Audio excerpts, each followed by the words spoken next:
So good morning students, how are you all? कैसे हैं आप लोग? आई होप आप लोगों ने इलेक्ट्रोस्टैटिक पार्ट वन देखा होगा।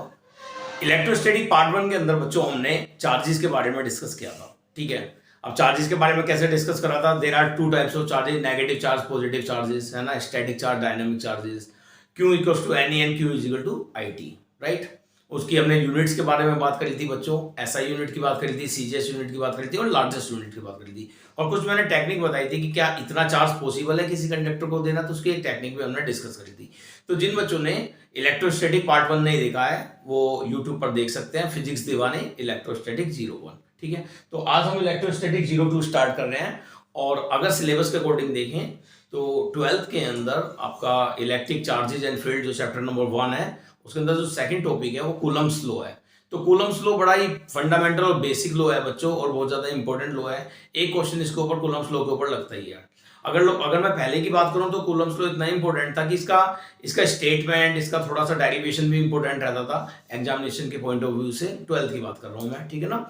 और अगर जेई जेई मेंस या अगर मैं नीट की बात करूं तो एक न्यूमेरिकल इसके अंदर लगेगा ही लगेगा, ठीक है ना। तो पहले तो इसका डेरिवेशन भी आता था छोटा सा, लेकिन अब तो इसके ऊपर स्पेशली एक न्यूमेरिकल आता है। बट इसका कॉन्सेप्ट समझना बहुत इंपॉर्टेंट है, क्योंकि इसका कॉन्सेप्ट आगे तक आपका काम करेगा। तो आगे बढ़ते हैं, पहले आपको मैं कूलम्स लॉ समझाता हूं। Basically Coulomb's law is applicable for 2 point charges. Okay, there are 2 point charges. Suppose करो one charge is Q1 and second charge is Q2। अब it depends on the nature of charge. It depends on the nature of charge. Charges may be same like charges, like if both the charges are positive or negative, these are called like charges. If the charges are positive, one charge is positive, second is negative, these are called unlike charges. Okay, or this is negative and this is positive, ये भी क्या है आपका unlike charge है। अगले बात समझे, अगर लाइक चार्ज है तो फोर्स ऑफ रिपल्सन लगता है बेटा। अगर अनलाइक चार्जेस हैं, ठीक है ना, एक प्लस एक माइनस से, तो फोर्स ऑफ अट्रैक्शन वर्क करता है। तो कूलम्स ने कहा था if there are 2 charges, one is Q1 second is Q2, तो इनके बीच में एक फोर्स ऑफ अट्रैक्शन और रिपल्सन काम करेगा, ठीक है ना। दिस फोर्स ऑफ अट्रैक्शन, और एक बात और, अगर इनके बीच की डिस्टेंस r है, the r is the distance between the both charges, ठीक है ना। तो इनके बीच में एक फोर्स ऑफ अट्रैक्शन और रिपल्सन वर्क करता है, that is F। Okay, this F is directly proportional to the product of their charges, okay, and inversely proportional to the square of the distance between them. This is a simple Coulomb's law. F is directly proportional to the product of both charges and inversely proportional to the square of the distance between them, isn't it? अगर हम दोनों को combine करते हैं, then F directly proportional Q1 Q2 upon R square. F directly proportional Q1 Q2 upon R square. If you remove this directly proportional sign, याद रखना जिंदगी में जब तक फिजिक्स पढ़ोगे, जब भी कभी आप इस डायरेक्टली प्रोपोर्शनल साइन को रिमूव करोगे तो आपको एक इक्वल लेना पड़ेगा, एक कांस्टेंट लेना होगा। यहां पर हम लोग कांस्टेंट लेते हैं KE। KE का मतलब होता है इलेक्ट्रोस्टैटिक कांस्टेंट। क्या नाम है इसका? Electrostatic constant, KE Q1 Q2 upon R square। Okay, तो this is the formula for newton, यानी the unit is newton because this is the force, the unit is newton. तो F is equal to KE Q1 Q2 upon R square. Clear है आपको? आगे बढ़ते हैं। अभी KE क्या है? KE is 1 upon 4 pi epsilon not. KE क्या है? 1 upon 4 pi epsilon not Q1 Q2 upon R square. जो बच्चे आज फर्स्ट टाइम इस कूलम्स लॉ को पढ़ रहे हैं, तो यहां पर KE तो उन्हें समझ में आ गया, इलेक्ट्रोस्टैटिक कांस्टेंट हमने यहां पर लिया है। बट इस कांस्टेंट की पूरे की वैल्यू होती है 1 अपॉन 4 पाई एप्सिलॉन नॉट। ये नया वर्ड आप लोगों के लिए होगा, ठीक है ना। वेयर एप्सिलॉन नॉट क्या होता है? ये होता है बेटा परमिटिविटी ऑफ फ्री स्पेस। अभी हमने कंसीडर करा है कि ये जो चार्जेस हैं वैक्यूम में रखे हुए हैं। किस में रखे हुए हैं? वैक्यूम में रखे हुए हैं, ठीक है ना। जब चार्जेस वैक्यूम में हैं तो ये फॉर्मूला आपका एप्लाई होता है। F वैक्यूम भी कह सकते हो आप इसे, या F एयर भी कह सकते हो, FV लगा दो वैक्यूम के लिए। FV is equal to 1 upon 4 pi epsilon Q1 Q2 upon R square. Epsilon क्या है आपकी? इसे बोलते हैं permittivity of free space. Okay, permittivity of free space, उसकी वैल्यू होती है बेटे 8.85 into 10 raised to power -12। 8.85 into 10 raised to power -12 the value of permittivity of free space. ठीक है ना, इसकी यूनिट भी होती है और एक इसका डायमेंशन भी होता है, वो भी अब आपको मैं कैलकुलेट करना सिखाऊंगा, 2 मिनट का वेट करो। ठीक है, और ये पूरा जो वैल्यू है 1/4 pi epsilon not, 1/4 pi epsilon not, इसकी वैल्यू होती है बेटा 9 × 10⁹9। इसकी पूरी की वैल्यू कितनी होती है 9 × 10⁹9। तो अगर हम लोग फॉर्मूले को देखें, इसे इक्वेशन नंबर 1 ले लेते हैं, 1/4 पाई एप्सिलॉन नॉट की जगह क्या रख सकते हैं, F vacuum 9 × 10⁹9 Q1 Q2 upon R square, 10⁹9 Q1 Q2 upon R square newton में। This is the complete Coulomb's law, isn't it. तो ये कूलम्स लॉ का फर्स्ट पार्ट है। अभी इसके अंदर और भी बहुत सारी चीजें हैं, वो सारी चीजें हम लोग अभी डिस्कस कर रहे हैं। पहला आप यहाँ का स्क्रीनशॉट लीजिए, मैं थोड़ा सा रफ करता हूं, आगे बढ़ते हैं। ठीक है, ठीक है। अब देखिए जरा आप लोग थोड़ा सा यहाँ पर, इसके बाद आगे चलते हैं। अभी आपको मैंने बताया था एप्सिलॉन नॉट क्या है, परमिटिविटी ऑफ फ्री स्पेस, तो इसके बारे में थोड़ा सा मैं और डिस्कस करना चाह रहा हूं। मुझे एप्सिलॉन नॉट की वैल्यू आपको पता है कितनी है, 8.85 × 10⁻12। ठीक है ना, अब इसकी यूनिट बात करते हैं। एप्सिलॉन नॉट के बारे में थोड़ी सी बातचीत कर लेते हैं। एप्सिलॉन नॉट क्या है, परमिटिविटी ऑफ फ्री स्पेस। अगर मैं इसे इधर ले जाता हूं, एफ को नीचे ले जाते हैं, तो एप्सिलॉन नॉट कितना हो जाएगा, वैल्यू अभी मैंने आपको बताई है 8.85 × 10⁻12। एप्सिलॉन नॉट को आप इधर ले जाइए, एफ को डिनोमिनेटर में ले आइए। ठीक है ना, तो कितना आएगा आपका Q1 Q2 upon FR square, Q1 Q2 upon FR square. Q1 की यूनिट होती है कुलाम, तो coulomb coulomb coulomb coulomb square upon force नीचे आ गया न्यूटन, R स्क्वायर का मतलब metre square, newton metre square. This is the SI unit of epsilon naught, coulomb square upon newton metre square.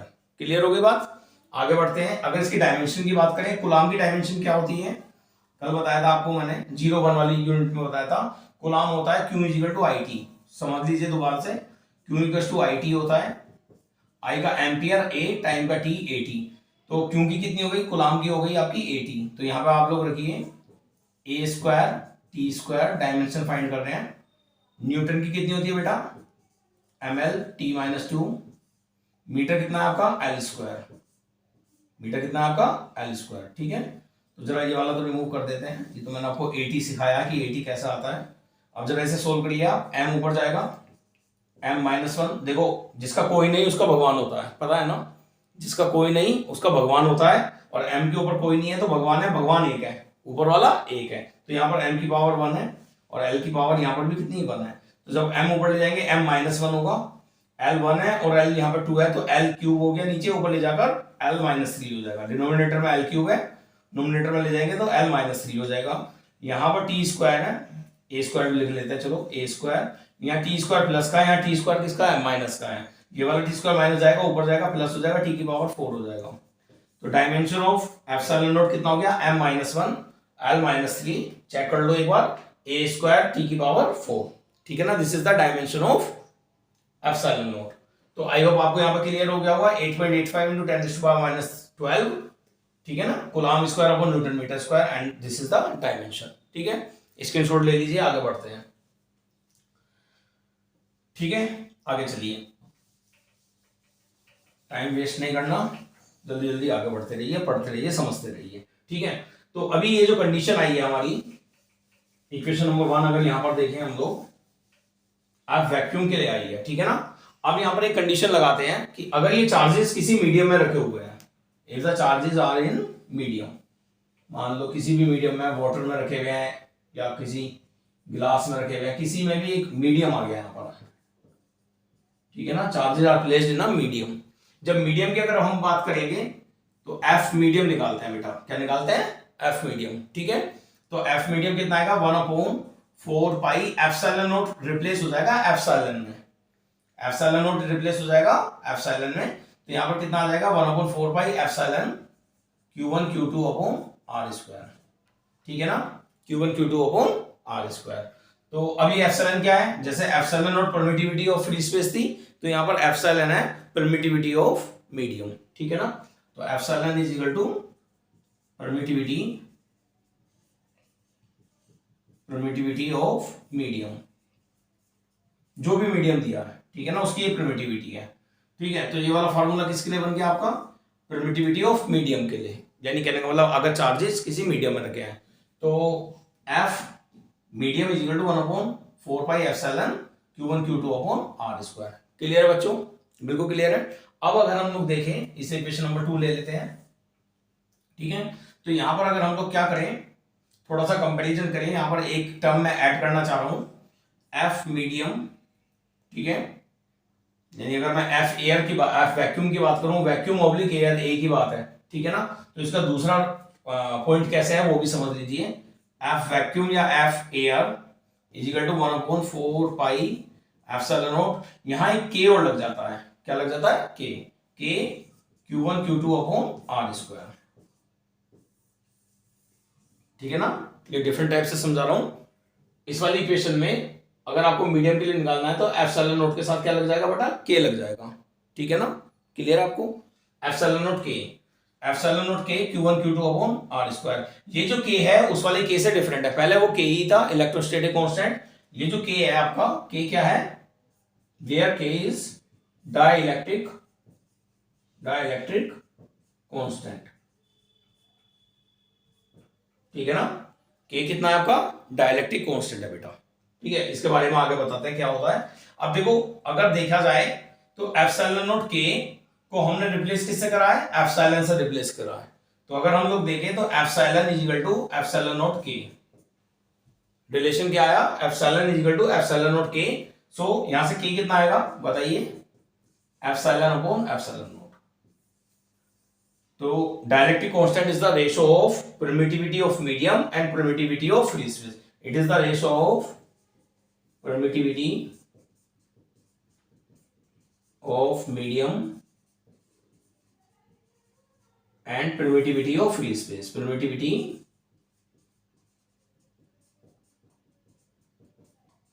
of free space, ध्यान देगा, ठीक है, free space है ना, k is equal to epsilon upon epsilon not.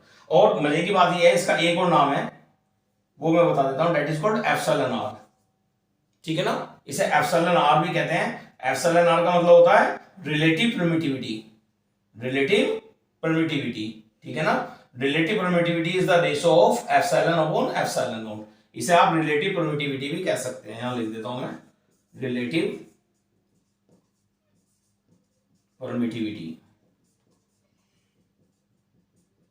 Permittivity epsilon R और के ए की बात है, रिलेटिव परमिटिविटी एप्सिलॉन आर इसके सफिक्स में है के epsilon upon epsilon not. I hope clear हो गया होगा आपको।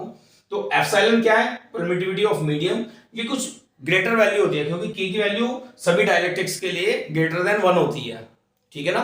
के की वैल्यू सभी डाइलेक्ट्रिक्स के लिए क्या होती है बच्चों, ग्रेटर देन 1 होती है। तो एप्सिलॉन नॉट में अगर ग्रेटर देन 1 की मल्टीप्लाई करोगे तो एप्सिलॉन कुछ ज्यादा आएगा, यानी permittivity of medium is always greater than the permittivity of free space, ठीक है ना। Permittivity of medium is always greater than the permittivity of free space, clear है। और इन दोनों का रेशियो ही क्या होता है आपका, डाइलेक्ट्रिक कांस्टेंट होता है, इसे डाइलेक्ट्रिक कांस्टेंट भी कहते हैं या रिलेटिव परमिटिविटी भी कहते हैं। आइए बात समझे। तो ये आपका कूलम्ब्स का लॉ था। इसके बाद कूलम्ब्स के लॉ की वेक्टर फॉर्म पढ़ाता हूं मैं आपको, पहले यहां तक देख लीजिए और स्क्रीनशॉट ले लीजिए आप लोग। हाँ तो देखो बच्चों, अब हम लोग वेक्टर फॉर्म की बात कर रहे हैं क्योंकि जितने भी न्यूमेरिकल्स हैं मैक्सिमम कूलम्ब्स लॉ के ऊपर वो वेक्टर फॉर्म के ऊपर ही आते हैं, ठीक है। तो वेक्टर फॉर्म हम लोग डिस्कस करते हैं। वेक्टर फॉर्म किस लिए होती है, उसकी डायरेक्शन को स्पेसिफाई करने के लिए होती है। सपोज करो ये कोई पॉइंट है O, यहां एक चार्ज रखा हुआ है आपका Q1 और यहां पर एक चार्ज रखा हुआ है आपका Q2, पॉइंट चार्ज है, ठीक है ना। कुछ ऐसी कंडीशन है बच्चों, यहाँ Q1 है और इसे यहां पर ले लेते हैं, ठीक है ना। ये चार्जेस आपका Q1 है और यहाँ पर चार्जेस Q2 है, ये आपका O पॉइंट है। तो पोजीशन वेक्टर आपको पता है, O से लेकर इसे A भी बोल सकते हैं, पॉइंट A कह दीजिए, this is the point A, this is point B। तो O से B this is the position vector, ठीक है ना। OB is the position vector, O से A तक की डिस्टेंस पोजीशन वेक्टर है वेक्टर R1, ठीक है। और O से B तक के लिए पोजीशन वेक्टर है बेटा वेक्टर R2, ठीक है। एंड A टू B यानी Q1 to Q2 displacement vector कितना होगा आपका, वेक्टर R21। इसे हमने वेक्टर क्या बोला है, R21 का है। और थोड़ा सा साफ लिख देता हूं मैं, क्लियर लिख देता हूं, R21, ठीक है।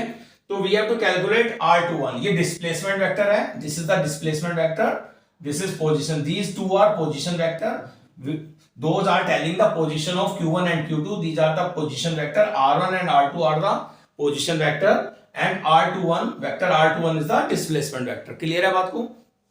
अब यहां क्या होगा जरा ध्यान से देखें, अगर दोनों चार्जेस कैसे हैं, लाइक चार्ज है, यानी अगर q1 q2 product of q1 q2 greater than 0 है, यानी अगर इफ बोथ आर पॉजिटिव तो भी 0 से बड़ा होगा, है ना, आगे बस, if both are negative negative negative positive हो जाएंगे, ठीक है ना। तो अगर q1 q2 ग्रेटर देन 0 है तो अगर ध्यान से देखें तो एक तो फोर्स इधर लगेगी और दूसरी फोर्स यहां पर लगेगी, यानी डायरेक्शन क्या होगी, इस तरह से होगी, कुछ फोर्स की डायरेक्शन इस तरह से होगी। आइए बात समझ रहे, ठीक है। यानी यहां पर अगर हम लोग देखें तो क्या होगा, आपका एक फोर्स रिपल्सन लग रहा है ना, दो चार्ज के बीच में क्या लग रहा है, रिपल्सन लग रहा है, लाइक चार्जेस के बीच में क्या लगता है, आपका रिपल्सन लग रहा है, ठीक है। तो सबसे पहले ट्रायंगल लो अगर आपको याद हो तो यहां पर लगाते हैं ट्रायंगल लो। ट्रायंगल लो क्या होता है आपका, OA plus AB is equal to OB, is equal to कितना, OB, OA plus AB is equal to OB। OA कितना है, वेक्टर R, AB कितना है आपका, वेक्टर R21, और OB कितना है आपका, वेक्टर R2, ठीक है ना। हमें AB फाइंड करना है, तो वेक्टर R21 कितना आ जाएगा आपका, ये R1 है, ठीक है, तो R2 minus R1, vector R21 कितना आ जाएगा, R2 माइनस R1, ठीक है ना। एक यहां पर वेक्टर R21 भी दिखाते हैं हम लोग, ये यूनिट वेक्टर होता है, R21 क्या होता है बेटा, यूनिट वेक्टर। तो अगर अब हम लोग बात करें F21 की, F21 का मतलब फोर्स ऑन 2, है ना, force on Q2 due to Q1, F21 को क्या बोलेंगे, force on Q2, force on Q2 due to Q1, F21 is equal to KE, KE की value 1/4 KE Q1 Q2 upon R21 square.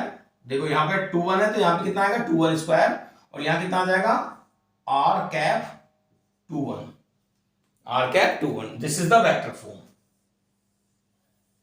और ये जो R cap 21 है बेटा, आपको पता है यूनिट वेक्टर की क्या डेफिनेशन होती है, यूनिट वेक्टर का मतलब vector upon mode of vectors, है ना। तो वेक्टर R कैप 21 को हम क्या लिख सकते हैं, R21 वेक्टर R21 अपॉन कितना, मोड ऑफ R21, ठीक है ना, ये इसकी वैल्यू होती है R cap unit vector. Unit vector का मतलब R cap 21 is equal to vector R upon R, vector R upon R, है ना, आपने 11th में वेक्टर एनालिसिस में पढ़ा था। तो यहां पर हम इसे कैसे लिख सकते हैं और एक्सपेंड कैसे कर सकते हैं, vector F21 KE Q1 Q2 upon, अगर इसे मैं वेक्टर की फॉर्म में लिख दूं, R कैप हटा देता हूं, यूनिट वेक्टर को रिमूव करता हूं, तो यहां पे लिखता हूं वेक्टर R21 अपॉन, ये R21 का स्क्वायर है ही, और वेक्टर देखो R कैप 21 को अगर रिमूव करेंगे, R कैप 21 को, तो ऊपर कितना आएगा, वेक्टर R21, और नीचे कितना आएगा, mode of R21, mode of R21। जब मोड आ जाएगा तो यहां पर बच्चों 3 आ जाएगा, कितना आ जाएगा, 3। तो this is the another form of, यानी another vector form of Coulomb's law, ठीक है ना, another vector form of Coulomb's law. इसे भी ध्यान से देख लीजिए, अगर यहाँ पर 21 है तो यहाँ भी 21 आया, यहाँ भी कितना आया, 21 आया, ठीक है ना। F12 अगर निकालना है, F12 इसका सिमिलरली अगर हम लोग F12 करते हैं तो F12 कितना आएगा बेटा, KE Q1 Q2 upon R12 cube और वेक्टर R12, ठीक है, दिस इज द। अब इसे बोलेंगे कैसे, बोलना सीख लो, ठीक है ना।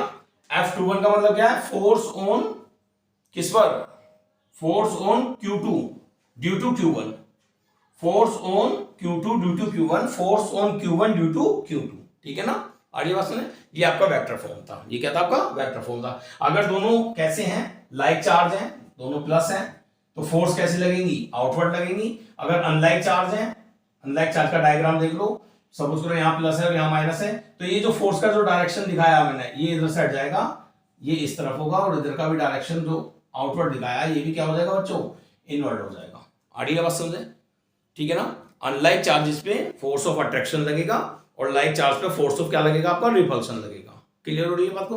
तो this is the complete vector form and Coulomb's law. I hope आपको समझ में आ गया होगा, स्क्रीनशॉट ले लीजिए आप लोग। अब इसके ऊपर कुछ हम न्यूमेरिकल्स लगाते हैं, ठीक है। चलो तो बच्चों एक न्यूमेरिकल लगाते हैं यहां पर।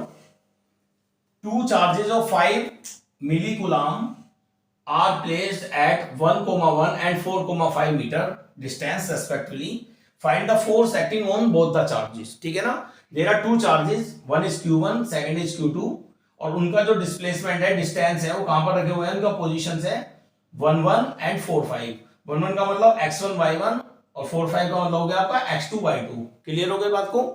अब क्या करना है, क्योंकि मेन बात अगर यहां पर हम लोग देखें तो चार्जेस क्या है, सेम है, यानी Q1 और Q2 आपस में क्या है, इक्वल है, इक्वल इन मैग्नीट्यूड है एंड सेम इन साइन है। तो 5 मिली कूलम, मिली कूलम को सबसे पहले ऐसा यूनिट में कन्वर्ट कर दो, 5 × 10⁻³ कूलम। कोई दिक्कत।